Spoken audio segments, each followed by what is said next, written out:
The past 15 years has seen the United States and its allies engage in numerous military invasions and interventions in the Middle East. All of these operations have utilized strike aircraft, special operations forces, and armed and unarmed UAVs as force multipliers. Warships provide a platform to transport and support small combined armed units of strike aircraft, helicopter assault or amphibious assault infantry or marines, special operations units, and reconnaissance and attack UAVs, and are seen as an essential tool in prosecuting the low-intensity conflicts of the future. Almost every nation with a maritime border and a viable navy on the globe has taken notice of these developments. These multi-role naval platforms, or MRNPs, come in a number of different designs. Some of these designs optimize flexibility and provide a balance of command and control, as well as strike aircraft, air and amphibious assault, or cargo space, while others are designed to maximize the effect of only one or two of these capabilities. The LHD is the most balanced and thus flexible way of all of the MRNP designs. The LHD is the largest design, requiring the dimensions and space to accommodate a large number of aircraft, troops, light and heavy vehicles, as well as cargo and amphibious assault craft. The LPD is a well-balanced multi-role vessel, however on a smaller scale than the LHD. It has comparable flexibility, but at a much smaller scale, so it lacks the power projection capacity of the LHD.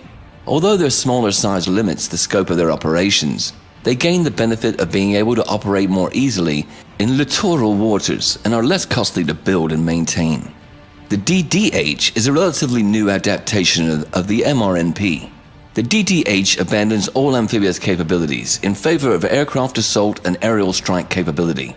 The only two nations to build and operate DDHs are the United States and Japan.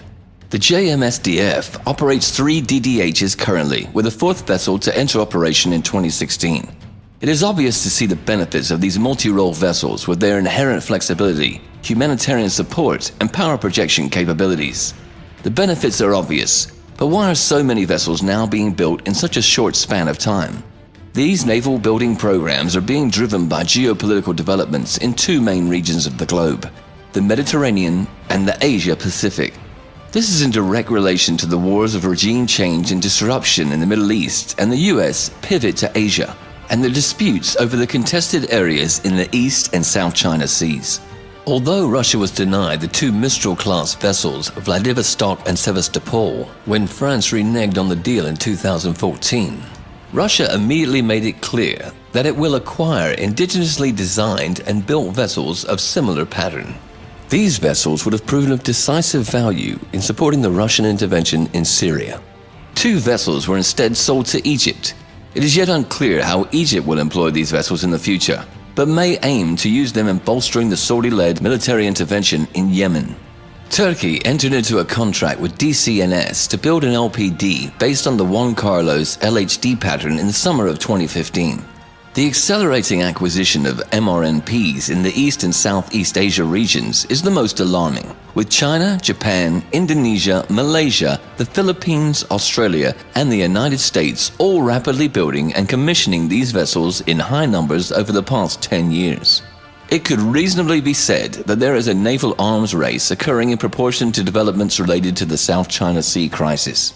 China has built 4 Type 071 LPDs of a total of 6 planned vessels and has designed LHDs that have a displacement of 40,000 tons.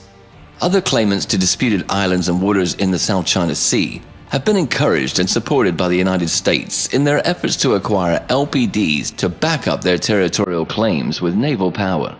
As the United States accuses China of engaging in a massive military buildup, it must be noted that the United States operates more of these multi-role vessels than all of the other major world navies combined. As the crises in the Middle East and East Asia and South China Seas continue to escalate, it is increasingly probable that those nations involved will decide to use these newly acquired vessels for the purposes of power projection, deterrence, or in response to military provocation.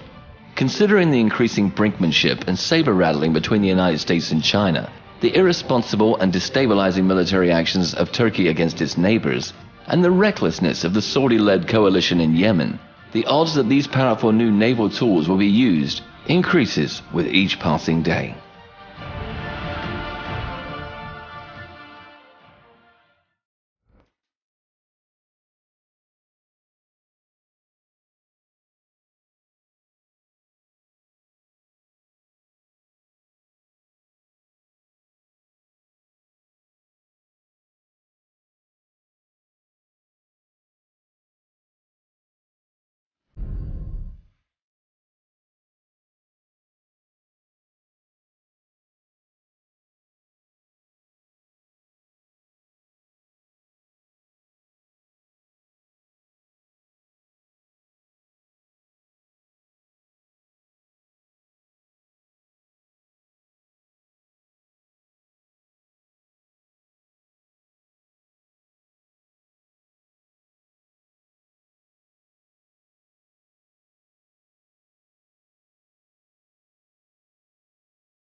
Flugzeug.